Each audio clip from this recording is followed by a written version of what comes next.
방금 말씀하셨던 것처럼 사실은 뭐 위장 전입이 있지만 두루두루 무난할 것으로 저희들도 좀 예측을 했거든요. 그런데 상황이 이러다 보니까 지금 야당의 공세 기류도 좀 바뀌었습니다. 야당의 공세 한번 들어보시죠. 현재 청와대와 여당은 유은혜 후보자가 전문성이 전무하다는 시중의 비판에 대해 소통 능력과 정무적 감각을 높이 샀다고 말하고 있습니다. 그렇다면 과연 청와대는 정무 감각이 있으면 교육 전문성은 부족해도 된다는 것인지 답해야 합니다. 오히려 더 전문성이 부족하고 자질이 의심되는 후보를 지명함으로써 국민적 우려를 더욱 증폭시키고 있습니다. 계속해서 야당의 비판은 이어집니다. 전효옥 전 의원도 이렇게 이야기를 했습니다. 교사가 꿈이었다는 이유만으로 교육부 총리가 될 수 있는 황당한 나라는 만들지 말아야 하지 않느냐 그러면서요. 이 후보는 교육에 대한 위험한 눈빛과 어긋난 생각을 갖고 있다. 약간 노래 가사 같기도 하죠. 언제까지 아이들을 전교조 전위대로 삼아야 하느냐. 다른 비판도 한번 보겠습니다.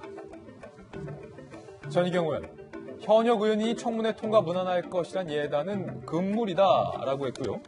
김연아 의원 같은 경우는 지역구 의원이 거쳐가는 자리로 장관직을 수행한다면 교육의 미래가 없다. 그러니까 지금 위장 전입보다도 이 교육부 총리 후보자로서의 자질과 전문성에 의구심이 든다는 거네요. 저는 이번 상황을 보면 일단 이제 그냥 장관들이 아니라 부총리급이잖아요. 부총리 겸 장관 자리이기 때문에 유은혜 후보가 아니라 누가 왔어도 관심을 받을 수밖에 없는 5개 자리 중에 하나라고 생각합니다. 기본적으로 그런 환경이 조성돼 있는 상황이고, 두 번째는 말씀하신 것처럼 뭐 재선 의원에 다른 교육 현장 경험은 없고 이제 교육위에서 한 6, 7년 활동했기 때문에 뭐 전문성 부족, 경험 부족이라고 얘기를 할 수 있는데, 사실은 이제 이런 에피소드가 있었어요. 유은혜 후보자가 내정되기 한 일주일 전에 제가 어떤 그 정치권에 있는 분과 식사를 하고 있었는데 그때 마침 유은혜 후보자 얘기가 나왔어요. 예. 이번에 혹시 김상곤 부총리 바꿀까?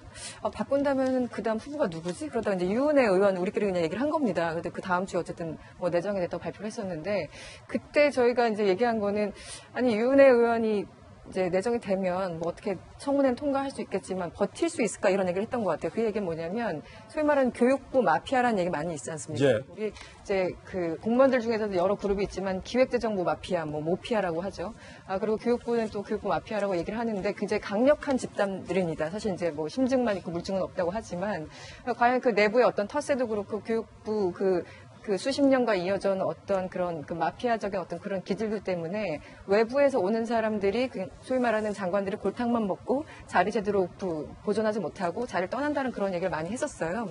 그러니까 유은혜 의원 같은 경우는 과연 그 마피아들 앞에서 얼마나 버틸 수 있을까 오히려 저는 우려하는 그런 상황이었는데 지금 청와대 뭐 이렇게 그 청원 게시판에 많이 온다고 하죠. 전 두 가지가 있는 것 같습니다. 기본적으로 교육에 대한 기본적으로 국민 여론이 좋지 않고 누가 와도 믿지 못하겠다라는 기본적인 어떤 비판 여론이 하나 있는 거고 한결에는 이 소위 말하는 이 교육계 마피아들의 어떤 보이지 않는 힘이 작용한 것은 아닌가. 그렇기 때문에 어떤 양쪽의 그 힘들이 하나로 결집돼서 유은혜 후보를 집중적으로 좀 공격하고 있는 것은 아닌가 뭐 이런 우려도 듭니다. 예, 이 예상보다 지금 하여튼 기류가 좀 심상치가 않다. 청문회 과정 좀 꼼꼼하게 지켜봐야 될 것 같습니다.